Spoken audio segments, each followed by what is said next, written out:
Hi friends, Tuesday அப்புறம் Wednesday 2 நாள் சேர்த்து மினி விலாக்னான்னு பார்க்கலாம் வாங்க. வாழைத்தண்டு கேரட்லாம் போட்டு சாம்பார், வத்தலை வறுத்து வச்சுருக்கேன். உருளைக்கிழங்கு கேரட் கோவக்காய் வந்து ஃப்ரை மாதிரி பண்ணி வச்சுருக்கேன். அதுக்கப்புறம் மார்னிங் பிரேக்ஃபாஸ்ட் வந்து வெள்ளரி பழம் இருக்குது பார்த்தீங்களா, அது வந்து ஜூஸ் போட்டு வச்சுருக்கேன். சாதம் லஞ்ச் எல்லாமே பேக் பண்ணி கொடுத்ததுக்கப்புறம் ஈவினிங் போல் பாப்பாவும் அவங்க அண்ணாவும் கைடன்ஸ் ஸ்டிக் விளையாடிட்டு இருக்காங்க.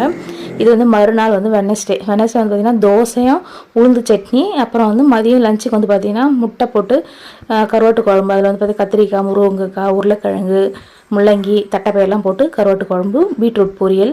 அப்புறம் அத்தை வந்து ஊர்லேருந்து வந்து பச்சை மிளகா கொண்டு வந்தாங்க, அது வந்து மோர் மிளகா மாதிரி போடலான்னு சொல்லிட்டு வேக வச்சுருக்கேன். அதுக்கப்புறம் வந்து ஊர்லேருந்து யாருக்கெல்லாம் வந்து தேன் மிட்டாயெலாம் ரொம்ப பிடிக்கும், அதான் 90s கிட்ஸ்லாம் சொல்லுவாங்க பார்த்தீங்களா, அவங்களாம் யாருக்கெல்லாம் தேன் மிட்டாய் ரொம்ப பிடிக்கும்னு சொல்லி எனக்குலாம் ரொம்பவே பிடிக்கும். எங்கள் பாப்பாவும் வந்து பார்த்திங்கன்னா ரொம்ப விரும்பி சாப்பிடுவேன், என் பையனும் ரொம்ப விரும்பி சாப்பிடுவாங்க. இந்த வீடியோ பிடிச்சிருந்தா மறக்காமல் லைக் பண்ணுங்கள், ஷேர் பண்ணுங்கள், சப்ஸ்கிரைப் பண்ணுங்கள். Okay friends, bye. Thanks for வாட்சிங்.